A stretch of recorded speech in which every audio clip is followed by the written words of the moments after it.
Friends, Radhika টিপসে আপনাদেরকে স্বাগতম। গর্ভধারণ করার পরে যদি বুঝতে না পারেন, বিভিন্ন ধরনের ওষুধ খাওয়ার পর কিন্তু সন্তান প্রতিবন্ধী থেকে শুরু করে প্রিমেচিওর শিশু পর্যন্ত জন্মগ্রহণ করতে পারে, যেটি আপনার 35 সপ্তাহের আগে সিজার কিংবা বিভিন্ন কারণে মারাও যেতে পারে। বিভিন্ন ধরনের সমস্যায় পড়তে হয় গর্ভবতী মহিলাদের। এই প্রথম থেকেই এই বিশেষ কয়েকটি লক্ষণ যদি আপনার মধ্যে থেকে থাকে, তাহলে আপনি বুঝতে পারবেন আপনি গর্ভবতী হতে চলেছেন।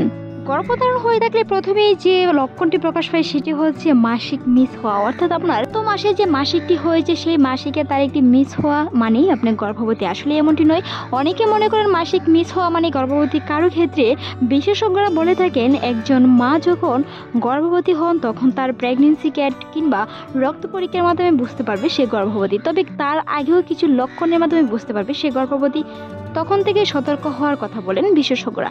তারই মধ্যে কিছু বিশেষ লক্ষণ হচ্ছে স্তনে ব্যথা হওয়া, হালকা হালকা স্তনে ব্যথা হওয়া, তলপেট কিছুটা ভারী অনুভব করা, তলপেটের এক কোণায়, সেটি হতে পারে ডান পাশে কিংবা বাম পাশে, এক কোণায় প্রচুর পরিমাণে পিন ব্যথা হওয়া, খাবারের প্রতি অনীহা, যে কোনো খাবারের প্রতি মর্নিং সিকনেস দেখা দেওয়া। গর্ভবতী হলে প্রথমে যে লক্ষণটি প্রকাশ পায় তা হলো শরীর দুর্বল লাগা, ঘুম ভাব, অর্থাৎ যেন শরীর ক্লান্ততা অনুভব হয়, কোনো কাজ করলে হাঁপিয়ে ওঠা, সেই সাথে সাথে প্রচুর পরিমাণে পানি পান করার ইচ্ছে দেখতে পারে। মনে রাখতে হবে গর্ভধারণ হলে প্রচুর পরিমাণ খাবারের প্রতি অনীহা আসতে পারে, কোনো জিনিসের প্রতি গন্ধ অনুভব হতে পারে, স্তনের ব্যথা থেকে শুরু করে তলপেটে ব্যথা হতে পারে, প্রস্রাব কিছুটা হলদে চাটে হতে পারে। তবে মাসিকের ডেট যদি আপনার চলে যায়, অন্ততপক্ষে 7 থেকে 15 দিন ওয়েট করে প্রেগন্যান্সি এটার মাধ্যমে প্রকাশ করে দেখতে পারেন আপনার রেজাল্টটি পজিটিভ নাকি নেগেটিভ আসছে। যদি আপনার পজিটিভ আসে তাহলে তখন থেকে সতর্ক হতে হবে।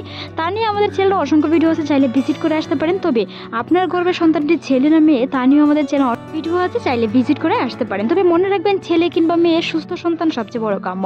প্রথম থেকেই আপনি কিছু সতর্কতা অবলম্বন করলে একদম শেষ পর্যন্ত নর্মাল ডেলিভারি পর্যন্ত করাতে পারবেন। তাই প্রথম থেকেই সেই লক্ষণগুলো প্রকাশ পেলে আপনি বুঝতে হবে গর্ভবতী। তবে মনে রাখতে হবে আপনার গত মাসে যে তারিখে মাসিক হয়েছে সেই মাসিকের ডেটটি অবশ্যই মনে রাখতে হবে, কারণ সেই ডেট অনুযায়ী পরবর্তীতে আপনার সিজার কিন্তু নর্মাল ডেলিভারি করানো হবে।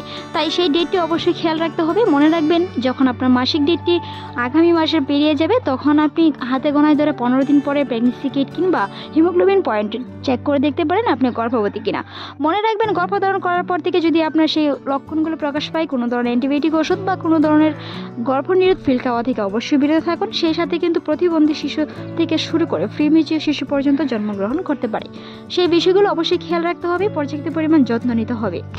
গর্ভধারণ করার প্রথমে যে লক্ষণটি স্তনে ব্যথা হওয়ার সাথে সাথে তলপেটে প্রচুর পরিমাণে ব্যথা অনুভব হওয়া, যেমন মনে হচ্ছে মাসিক ব্যথাটা একটি কোমর সাইডে হয়ে থাকে, তবে গর্ভধারণের ব্যথাটি অন্যরকম হয়।